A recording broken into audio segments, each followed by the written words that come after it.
जेठे बैसखवा के पुराई लहरे लहरे करे हो ललना ते ही तर दिया जनमली त पुरुष बेअदरी करे हो ललना ते ही तरे दिया जनमली त पुरुष बेअदर करे हो। जेठे बैसखवा के पुराई लहरे लहरे करे हो ललना ते ही तर दिया जनमली त पुरुष बेअदरी करे हो ललना ते ही तरे दिया जनमली त पुरुष बेअदर करे हो। काही ओढ़ने काही डासन के तुअन चौरा पंथ पर हो ललना के तुअन के जरेला पसमिया तनि दियो नाही आवेला हो ललना के तुआ के जरेला पसमिया तनि दियो नाही आवेला हो।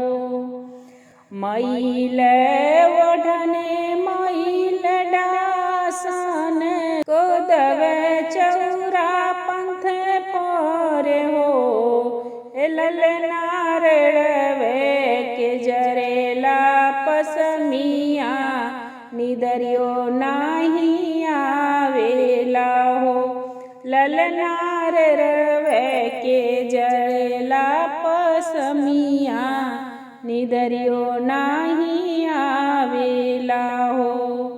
जेठे बैसखवा के पुराई लहरे लहरे करे हो ललना ते ही तरे पुतवा जनमल पुरुष बेहाल भइल हो ललना ते ही तरे पुतवा जनमल पुरुष बेहाल भइल हो।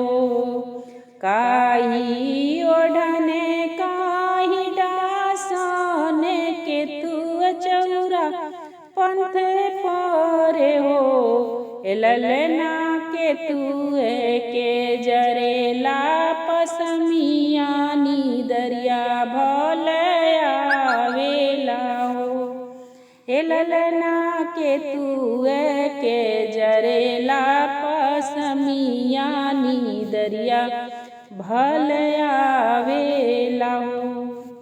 लाले ओढ़ने लाल डासन छिनवा चौरा पंथ पर हो ललना चंदने के जरेला पसमिया निदरिया भल आवेला हो ललना चंदने के जरेला पसमिया निदरिया भल आवेला हो।